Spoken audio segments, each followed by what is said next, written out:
Hey guys, what is up? Public here, back with another video, and today we are talking about Shadow Priest in Season 1 of The War Within. Specifically in this video, I'm going to go over how to play Shadow Priest from a raid perspective.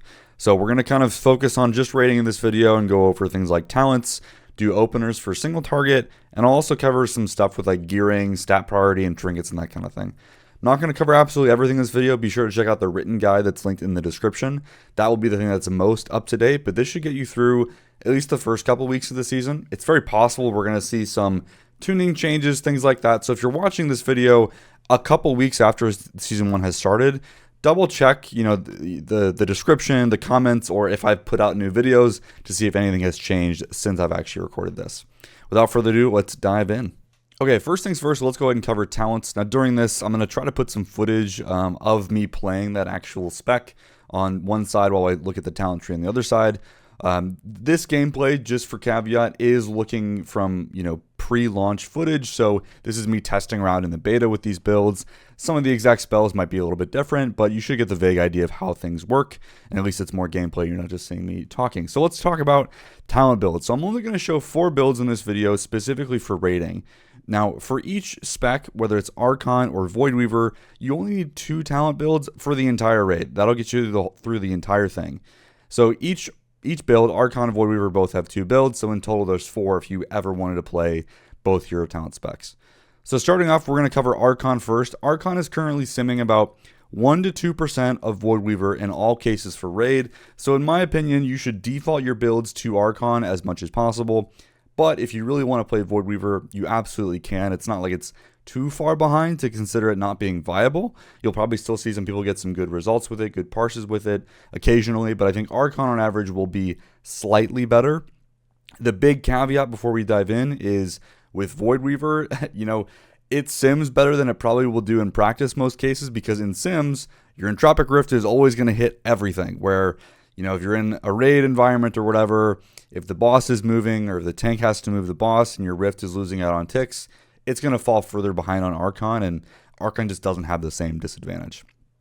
So with that stuff out of the way, let's dive into Archon's single target build. So this is pretty similar to what I've already showed in the past. We're just taking Idol of Cthulhu, but we are taking Void Eruption with Mind Flay specifically, and we're just kind of loading up on all the kind of point soup in the middle here. We're not doing anything too consequential with the build. We're just kind of juicing up as much as we can. In particular with Archon single target, as is AoE to a certain degree, you're really just trying to juice Mind Flay Insanity because of Empowered Surges just being so strong. With this build, Mind Flay Insanity will basically be your #1 damaging ability, fighting with Devouring Plague, depending on how much gear that you have. So we're really just trying to take as many talents as possible that buff Mind Flay Insanity. So that's kind of the whole purpose of the build, which is why we're weaving in Dark Ascension, we get Mastermind in there, all that kind of stuff to really juice that up. And you can see we're kind of ignoring the talents that don't work with that in this kind of single target build variant. There's not a whole lot of options here with this build. You can kind of move a little bit around, but this is pretty static here. Now you do have a couple choice nodes in the actual hero talent tree for Archon. Now generally speaking, we don't really need to change these as Archon, hardly ever. This is kind of what I would default from a raiding setup. You can of course take Shock Pulse if you would prefer that over Incessant Screams. This kind of utility isn't super relevant in a raiding environment, but you might find one more valuable than another depending on the raid fight that you're doing if it has adds that you need to crowd control. Now, as far as Word of Supremacy, Heightened Alteration, Word of Supremacy should just always be taken in a PvE environment. Getting that extra 2 seconds of dispersion is hardly even close to as good as Word of Supremacy, giving us that really juiced powered fortitude. Now, just keep in mind, if you didn't already know, this Word of Supremacy only applies to yourself, so it's not like your entire raid gets this bonus, it's just you. And finally, the throughput choice node that you have here with Energy Compression and Sustained Potency. Sustained Potency is the default choice for anything that's single target and will last long enough. So we're going to play this on every single fight in the raid. Energy Compression can do more AoE, but only when it's, for like enough targets and it's bursty. And from a raid perspective, we're just trying to optimize for single targets. So we're always going to take Sustained Potency, sorry. Now with this build, of course, I'm not taking Silence. If you are in a case where you do need to pick up Silence, you can choose. Do you drop Mental Fortitude, which is, a really good defensive point, should you need that for a fight? Or you can drop one of the kind of points in the middle here, Which point you drop is going to be kind of up to you. I think most people are going to choose to drop the 1 point in Mind Devourer. That's going to be more or less the least impactful choice that you could drop. But of course, you can also make do with dropping something like Phantasmal Pathogen or Dark Evangelism as well if you kind of want to index your damage a little bit differently. So that is Archon's first build. Now, this one's not going to be used that much. You only use this build if the fight doesn't have any adds. If the fight has adds whatsoever, which is the vast majority of the bosses, you're going to want to adjust the build to pick up Shadow Crash. Now you can see this does change up a couple things with the build. Notably, because we're taking Shadow Crash, Whispering Shadows, we can get Mindbender a lot easier. Mindbender is just a really point-efficient insanity generation talent, which gives us more Mind Flay insanities throughout the fight. So we actually end up swapping that out for Death Speaker, just because it's now easy to access to. Unfortunately, in like a pure single target space, we don't like Shadow Crash, of course, and Maddening Touch isn't that great in single target. But because we're already taking Shadow Crash, because we need it for adds, Mindbender becomes accessible. So that's just kind of the one change here. We move the point out of Mind Devourer, move a couple other things around. Now we have Shadow Crash available. We can take Bender, and then the rest of the build pretty much stays the same. Again, like I said, nothing's really going to change in the hero talent section. I would still suggest using Sustained Potency because, again, your goal is single target damage here. We're just taking Shadow Crash to activate our Psychic Link damage on ad fights, which, again, you're going to use for the vast majority of raid bosses. If you haven't already seen in the Icy Veins guide, I actually go through specific tips and tricks on every single boss, and I'll kind of note which build makes sense for which one. But the rule of thumb is basically, if it has ads, you play this build, and if there are no ads, you will play the build without Shadow Crash. Now, if we transition over to Voidweaver, like I said, it's going to be about 1% or 2% behind Archon, but if you are interested in playing it, you absolutely can. It's definitely within the realm of being viable. It's just dependent on when the Entropic Rift spawns. Is it constantly hitting all of the targets that you care about? The rift is kind of small, so if the ads aren't clumped on an ad fight, or if the boss is doing really heavy movement, like the second to last boss, where the boss is like teleport around the room, this build is going to struggle way, way more. So definitely take that with a grain of salt, although there are several bosses that just have static targets, like Bloodbound Horror, where it is easier to run this build than you would otherwise. So if you're interested in playing it, this is what that looks like. Now, of course, with Voidweaver, you can see there's quite a lot of build changes in the spec tree, so we'll cover that first. It does prefer running Idol of Yasharaj, and that's mostly just because of how strong Void Wraith is in the Voidweaver hero talent tree. So we're always going to play with these kind of inescapable torment gameplay, Mindbender, which makes Void Wraith a lower cooldown. With this, it becomes a 1 minute cooldown, which syncs up really nicely with Dark Ascension and the Rift when you take Mindbender. And then for the most part, we're still going to take Isle of Cthulhu. All that stuff kind of stays the same. And you notice from the previous conversation, Mindbender Inescapable Torment is so strong that we even take Maddening Touch on single target, even though this node isn't that good in single target. So that's the one kind of big build difference here when you're comparing this with Archon. And then the other change here is that Voidweaver strongly prefers to play with Distorted Reality. This is where some anti-synergy comes into play, and one of the reasons why it's lagging behind Archon a little bit. Our tier set really makes Mind's Eye a lot stronger, but because of the kind of tight windows with Voidweaver, you're going to notice that it just needs Distorted Reality so that it has Devouring Plague for the full window of Entropic Rift without being stressed of losing uptime of Devouring Plague during that kind of uptime burst window. So this also has the benefit of, like, when you're at lower gear, it can kind of cover up having low amounts of haste. But, you know, this is something to keep in mind. If you're struggling with Voidweaver to fit all your spells in, you can see even in the opener section we'll cover in a second, I get really close to missing some stuff. That's just because my haste is really, really low, and Voidweaver will struggle a little bit more rotationally before you get that kind of 15% haste, give or take, although Archon can definitely get away with running less haste without feeling some of those impacts. Now, when it comes to the hero talent tree, this is pretty bog standard. We do prefer to take Void Empowerment in basically all scenarios right now. Darkening Horizon is still a little bit bugged, although that's not the main reason we're not taking it. It just doesn't do us a whole lot to extend the rift by only 3 seconds. With all the repeated nerfs to Void Blast and that kind of thing, we're still preferring to take Void Empowerment in basically all cases. Now, you do have a choice between Void Wraith and Depth of Shadows. This is our other throughput choice. Like I mentioned before, Void Wraith is currently simming better in just about every scenario that we can find. It is kind of a reverse execute, so it does better the higher health targets that there are.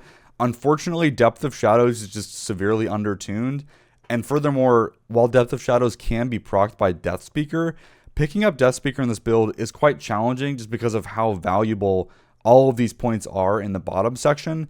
Even if you wanted to take Death Speaker, you would swap Yashiraj. This is basically the swap that you would make. But with that, even on fights like Roshanon, where he starts at 60% health, Voidwraith is still stronger, although it is close. If you really do care about execute damage and you're willing to sacrifice overall damage, you could go Depth of Shadows for more damage below 20% health. That's when it really kind of starts to pop off, when your regular Shadow Deaths can proc this as well. Keep in mind, Voidweaver's already behind Archon 1 to 2%, so choosing to take another loss to go Depth of Shadows is going to just further put it behind the pack, so kind of a rough spot for Voidweaver. Other choice nodes that you have, you can take No Escape or Dark Energy. I think from a rating perspective, the slow just doesn't really give us anything, and the cast while moving is super nice with all the mechanics inside the raid, so I would always default to Dark Energy. Now, the other choice node that you want to actively be thinking about for Voidweaver, and again, keep in mind the raid guide will try to give you a rough idea of which one is better here. Now, Void Leech is just kind of siphoning health from allies. The benefit here is that it works for all kinds of damage types when compared to Embrace the Shadow, which is a magic damage DR. Any fight that is dealing magic damage, especially if it's shadow damage, you want to prefer to take Embrace the Shadow.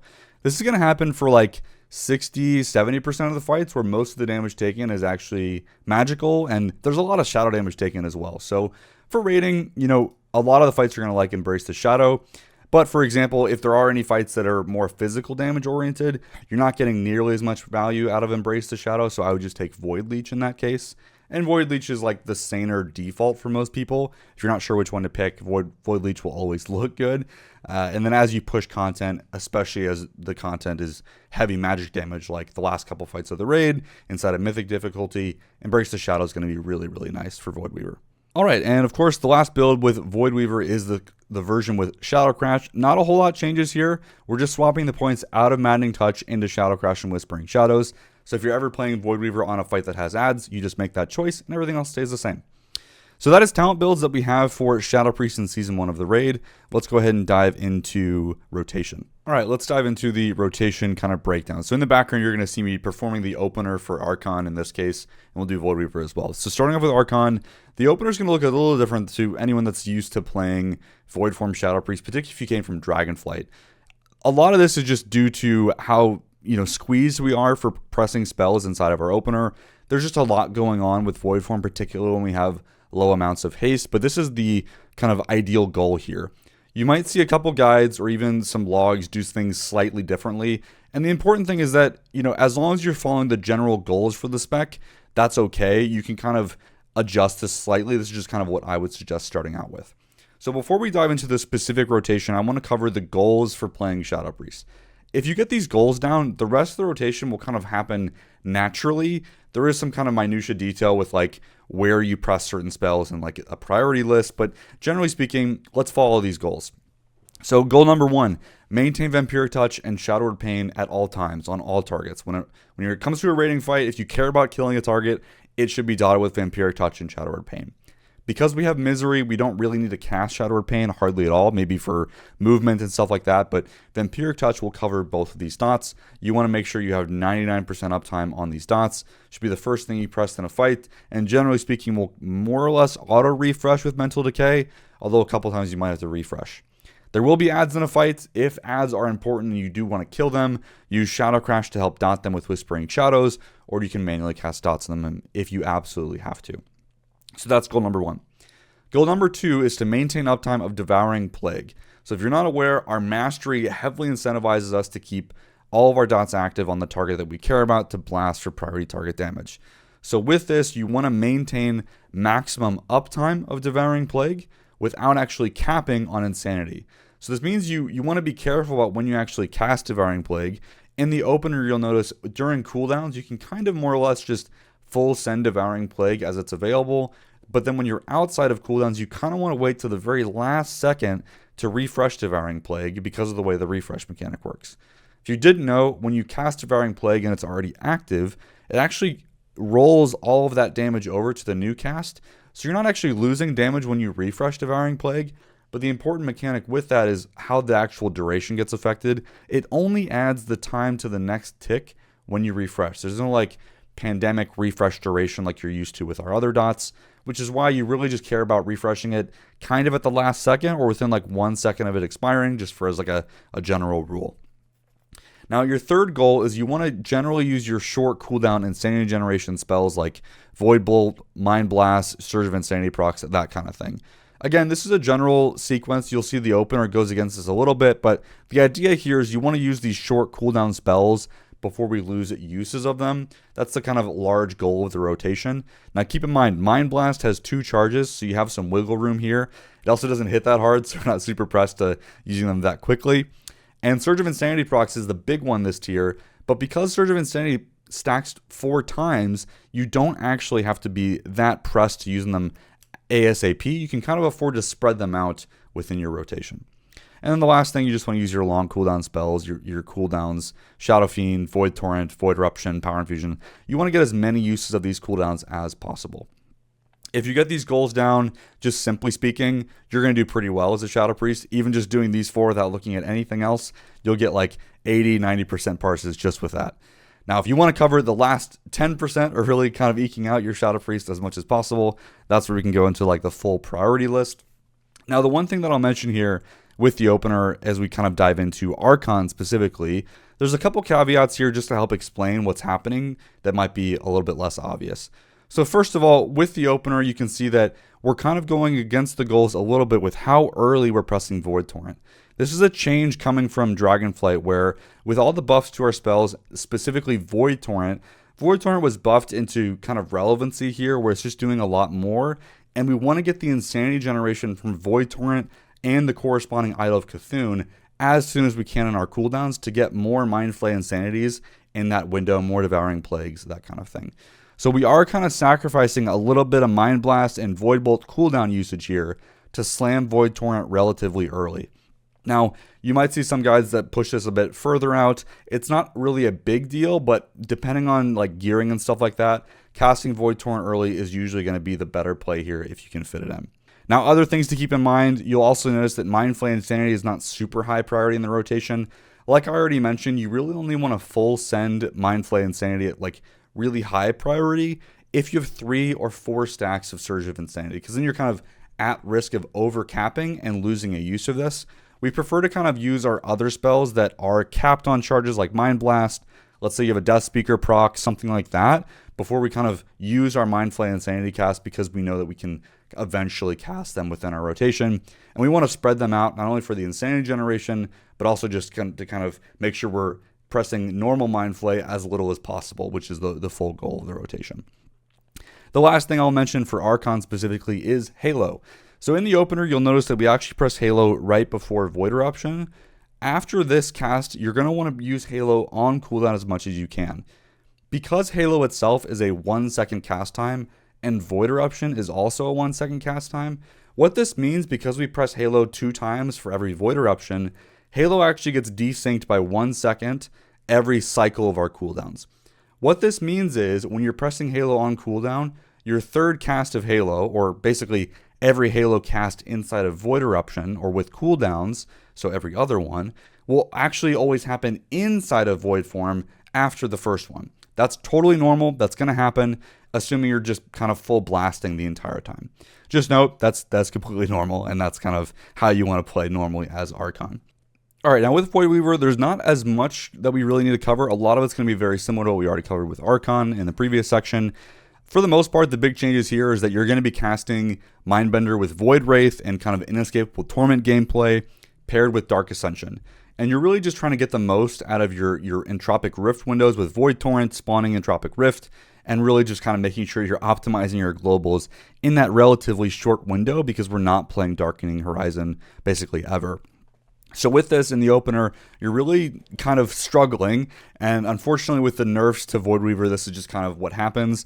So you can use Halo pre-pull to start off with 10 Insanity, but even starting with 10 Insanity, you'll notice if you do that, coupled with Void Wraith, you go into Dark Ascension, you Power Infusion, you're still missing some Insanity here. So the way that we kind of get around this to make sure that we have enough Insanity to actually make sure the Rift is buffed with Devouring Plague, You immediately press Shadow or Death when you get into Dark Ascension.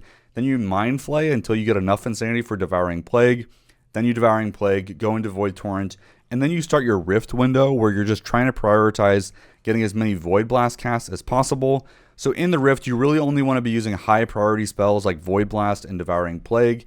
And the idea with the rotation is once you expunge all your Void Blast, Devouring Plagues, maybe some Mind Blast or Shadow or Deaths when Bender is active, or in this case, Void Wraith, everything else is going to kind of fall into place as much as it can. So you just want to kind of use that as much as you can with the window being kind of short. And hopefully once you put all that stuff on cooldown, the Rift will then end and you got the most out of your window. And really, you're just kind of playing around those windows. You really want to be sure to use Void Torrent on cooldown. If you delay this, you're really going to desync everything. So you want to make sure that you're doing your best job to always pressing Void Torrent as soon as you can. If it gets desynced, you have to be a little careful about when you actually use Dark Ascension and Power Infusion to make sure that you have those cooldowns for the full effect of your Rift. Other than that, priority list is going to be very, very similar. If you want the full list, check out Icy Veins below. But otherwise, let's move on to gearing. All right, in addition to all the other things, I wanted to cover gearing in this video. If you haven't already seen, I've done a video on crafted gear for Season 1 of your Shadow Priest. If you haven't seen that, check that out. That information is still up to date. Of course, it's also in the Icy Veins guide if you want to read that. But some things I want to cover just to kind of be quicker is trinkets and stats. So starting with trinkets, I want to just kind of cover your top trinkets to look for. If you're focused on rating as your Shadow Priest, I'm going to give you a couple to kind of think about and target. So from a rating perspective, if you're rating on your Shadow Priest, the two trinkets that you want to kind of focus on getting from raid, or at least starting off getting from raid, is Spymaster's Web for sure. This thing is going to be popular for every single range spec in the game. It's just very, very strong. It's a fun trinket to use as well. If you haven't seen exactly, the rotation guide does kind of in detail show you how to use this trinket. You can also just use it with your cooldowns and it's still very strong as well. Easily our best trinket by far this season, and this is one you want to get from raid as soon as you absolutely can. The other trinket from raid that you can kind of focus on getting is Treacherous Transmitter. This is kind of an awkward trinket because it is a 1 minute 30-second cooldown trinket. We effectively just use it as a 2-minute trinket, but it's a really strong trinket from raiding as well. And I'll give an honorable mention here to Avanax's Mercurial Egg. This is currently not simming as well as it absolutely could.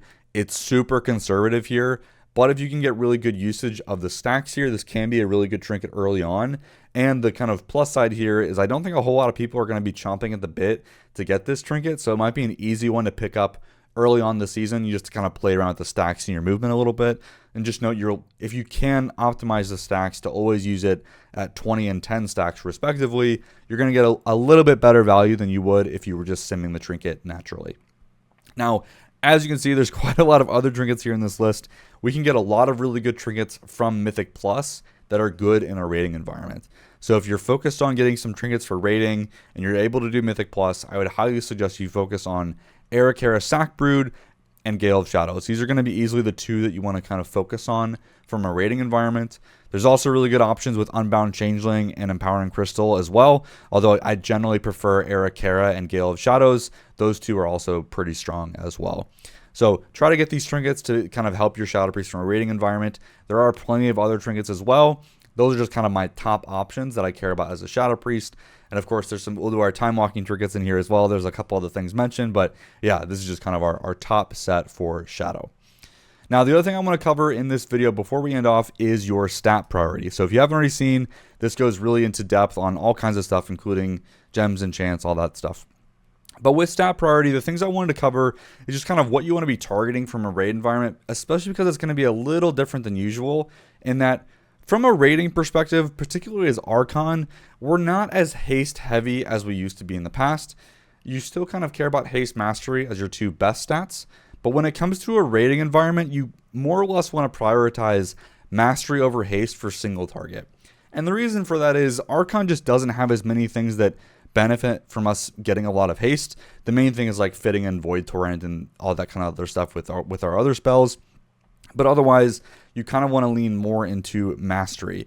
Now, what this looks like from a stat perspective, early on, you're only going to run like 10 to 15% haste to make sure that your mastery is still like the most stat that you have access to. But then once you get to like full gearing, especially with like myth track slots and most of your stuff, you're going to kind of taper out around 15 to 20% haste is like the max. Mastery is just going to be 15 to 18% as like your minimum here. This is really like your sweet spot of where you want to get to. Then you want to make sure your critical strike isn't like absolutely in the dumpster. Keep it in like 10 to 15% range. Keep in mind that you do get 5% baseline, which this is factoring that in.